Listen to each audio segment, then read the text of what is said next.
উনি পারতেন না 2-3 হাজার টাকা ভিজিট নিয়ে উনি হচ্ছেন ফি নিয়ে উনি চিকিৎসা করতেন? উনি ইনকাম করতে পারতেন না? কিন্তু দেশের জন্য, দেশের মানুষের জন্য, দেশের সমস্যার সমাধানের জন্য আজকে আমরা আপনাদের কাছে নেমে এসেছি। আপনারা যারা শিক্ষার্থী রয়েছেন আপনারা দেখেছেন আমরা নিজেরা হচ্ছে নিজেদের স্বচ্ছ আমাদের ইনকাম সোর্স রয়েছে।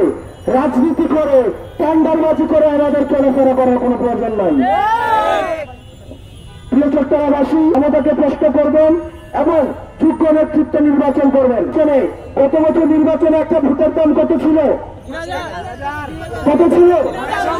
কত? 2000। আবার কত করে নেবেন? আবার কত করে নেবেন?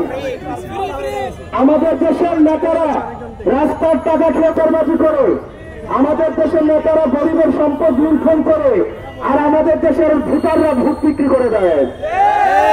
আমাদের দেশের ভোটাররা আগের রাতে ভোট বিক্রি করে দেয়।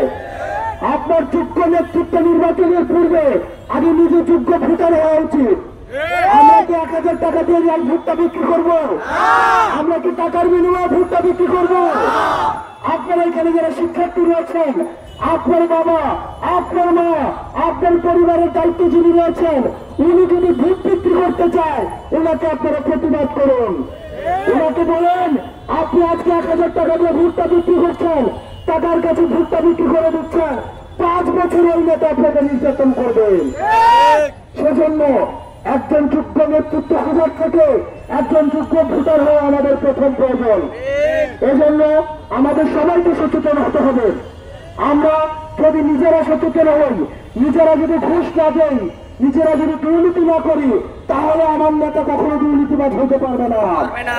আর আগের রাতে যদি আমি ভোট বিক্রি করে দেই, তাহলে 5 বছর আমার নেতা আমাকে হচ্ছে জুলুম করবে, নির্যাতন করবে, আমি মুখ ফুটে একটা কথা বলতে পারবো না।